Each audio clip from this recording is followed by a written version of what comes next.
Saudara, saat ini sudah ada 4 narasumber dan satu narasumber saya yang baru saja hadir adalah Bapak Mustafa Raja dari Partai Golkar. Selamat malam Pak Mustafa. Malam. Saya mengucapkan selamat datang. Tapi saya lanjutkan lagi pembicaraan tadi. Tadi sudah sama Pak Jasin. Sekarang saya ke Pak Refli. Pak Refli, kalau dari Pak Yuda dan timnya kuasa hukum Setia Novanto mengatakan ada rencana untuk mempolisikan KPK atau memperkarakan KPK apabila Setia Novanto dijadikan tersangka kembali. Ya, saya menjawabnya agak terus terang agak bingung ya. Bingungnya begini. Di satu sisi saya pribadi tidak ingin mengatasnamakan publik, ingin melihat kasus ini clear ya. Clear itu adalah ketika kemudian ini bisa dibawa ke pengadilan tipikor untuk dibuktikan apakah Setia Novanto memang bersalah, terlibat atau tidak. Karena itulah forum yang katakanlah bisa mengklarifikasi semuanya. Jadi jangan saling. Tapi kalau misalnya dibawa ke polisi, tentu kan ibarat permainan tinju atau apapun ada partai tambahannya. Nah, jangan-jangan partai tambahan ini yang justru akan menarik perhatian publik dan membuat kemudian partai utamanya tidak jadi digelar, kan begitu. Jangan-jangan itu mungkin Pak, rencana Anda Pak. Anda malah ingin kita bingung gitu, untuk distract gitu masyarakat. Jadi ini pakai bahasa simbolik ya. Kita ikuti air mengalir aja ya. Karena tersangka tidak tersangka, tapi bagi kami dari kuasa hukum melihat ada perbuatan tindak pidana yang kami indikasikan. Dan kemudian kami proses di Barreskrim dan sekarang sudah dinyatakan SPTP. Nah, itu coba kita ikuti saja nanti. Kalau kemudian ada banyak mengatakan ini sih sudah upaya balas dendam saja gitu. Oh enggak, ini negara hukum. Seperti adu kekuatan antara KPK dan Setia Novanto. Bagi kita sepanjang unsur terpenuhi, penyidik menyatakan memenuhi syarat pasal-pasal yang kita sampaikan, bagi kita silakan, itu kewenangan penyidik.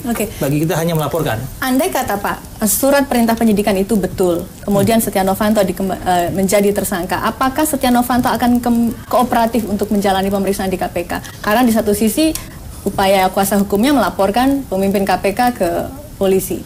Saya kira beliau kooperatif ya. Kemarin memenuhi panggilan jaksa. Tapi ada juga beberapa kali diminta keterangan di pengadilan, dan beliau datang memberikan keterangan. Banyak lupanya tapi Pak? Oh, saya kira enggak juga. Sepanjang yang beliau ketahui, yang benar-benar beliau menyaksikan, mendengar, ya mengalami, pasti disampaikan. Karena itu saksi kan. Tapi jadi Anda punya komitmen kalau nanti dijadikan tersangka, saya melaporkan pemimpin KPK di satu sisi jalan, tapi di satu sisi nanti Pak Setia Novanto Anda menjamin akan kooperatif untuk datang ke KPK memenuhi panggilan. Saya kira sejauh ini Pak Setia kooperatif, sangat kooperatif. Oke, jadi sudah siap ya Pak ya? Apakah nanti diperiksa lagi Kami di siap. KPK? Oke, Bang Refli, salah satu yang mengemuka adalah adanya sebuah aturan, kalau nanti Setia Novanto dijadikan kembali sebagai tersangka harus ada izin presiden, betul begitu? Jadi gini, izin presiden ini terkait dengan Undang-Undang MD3 ya, pasal 245 dan 225. 225 itu soal melaksanakan tugas sebagai anggota dewan, lalu kemudian dianggap melakukan tindak pidana ya. Lalu kemudian pasal 245 yang secara umum bahwa dia diduga melakukan tindak pidana. Nah itu awalnya memang harus izin MKD, jadi Majelis Kehormatan Dewan. Tapi pasal 245 dan 225 ini di judicial review. Nah setelah di judicial review, maka MK memberikan tafsir baru yang namanya conditionally unconstitutional, yaitu bahwa pasal ini harus ditafsirkan bukan izin MKD tapi izin presiden. Naik ke presiden. Tetapi itu terkait dengan ayat depannya, tapi ayat belakangnya itu mengatakan tidak berlaku izin tersebut kalau ada beberapa hal, salah satunya adalah kalau tindak pidana khusus, termasuk tertangkap tangan, tindak pidana yang diancam hukuman seumur hidup dan lain sebagainya. Korupsi EKTP bisa dikatakan sebagai pidana khusus? Ya, kita tahu bahwa tindak pidana korupsi adalah termasuk tindak pidana khusus, ya. Memang seperti halnya juga terorisme, ya, tindak pidana khusus. Nah, karena itu dalam konstruksi cara berpikir demikian, maka sesungguhnya tidak ada perubahan apa-apa. Jadi walaupun dulu ada MKD, lalu kemudian MKD dihapuskan dan kemudian sekarang diganti izin presiden, maka itu tetap tidak menyentuh tindak pidana khusus. Jadi untuk tindak pidana khusus tegasnya adalah tidak memerlukan izin presiden. Itu tafsir yang saya baca, ya. Tampaknya jalannya akan cukup mulus untuk memeriksa Setia Novanto ke KPK kalau seandainya dijadikan sebagai tersangka baru. Artinya Bung Refli tadi mengatakan seandainya ini akan diperiksa tidak perlu izin presiden karena dianggap sebagai tindak pidana khusus. Untuk itu masih bisa diperdebatkan, ya. Tapi kami dalam penafsiran kami untuk pemanggilan anggota DPR sebenarnya putusan MK nomor 76 itu mensyaratkan persetujuan presiden. Itu penafsiran kami tadi. Jadi artinya Anda mengatakan bahwa untuk memeriksa klien Anda, seorang ketua DPR harus mendapatkan izin presiden. Iya. Apakah itu tidak akan membuat proses penyidikan ini jadi semakin lama, Pak? Bagi saya itu kan prosedur, ya. Ya, itu prosedur. Saya kira makanya saya kritik KPK harus memenuhi.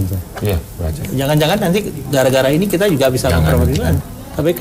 Jadi Anda akan melaporkan lagi?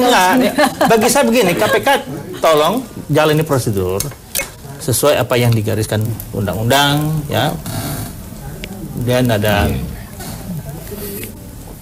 penafsiran baru dari Mahkamah Konstitusi tentang pasal 245. Bagi saya KPK silahkan untuk memenuhi syarat tersebut. Anda melihat ada banyak prosedur yang dilangkahi oleh KPK terkait dengan penyidikan Setia Novanto? Ya. Ada pemeriksaan Setia Novanto? Ya, salah satunya pra-peradilan kemarin yang mengindikasikan banyak hal-hal yang tidak dipenuhi oleh KPK. Oke, betulkah seperti itu, Pak Yasin, kalau Anda melihat? Ya, pasal 83 ayat 1 KUHP dan pasal 44 itu Undang-Undang 30 tahun 2002 itu memang berbeda. Misalnya yang dipersalahkan kan menetapkan di awal itu tersangka, kan. Nah, sesuai dengan KUHP itu kan harus di akhir. Nah, di pasal 44 di Undang-Undang KPK itu pada saat proses penyelidikan itu apabila menemukan 2 alat bukti yang cukup, penyelidikan belum penyidikan. Bukan penyidikan, oke. Maka itu disampaikan ke pimpinan KPK. Kemudian setelah itu bisa saja pimpinan KPK menugaskan kepada tim untuk memulai proses penyidikan, dan itu merupakan suatu keharusan untuk menyebutkan nama. Karena apa? Itu kan kita kan diukur kinerjanya itu berdasarkan tahapan-tahapan proses hukum. Menyelidik itu baru berkinerja bagaimana, kalau penyidik itu bagaimana, kan begitu. Ada kepastian hukum apabila disebutkan namanya. Jadi ada hal-hal yang berbeda yang diatur secara lex spesialis di Undang-Undang 30 tahun 2002, termasuk tidak izin presiden di dalam menetapkan tersangka penyelenggara negara atau pejabat negara itu yang diatur di samping MD3 itu ada undang-undang yang berkaitan dengan pemerintah daerah.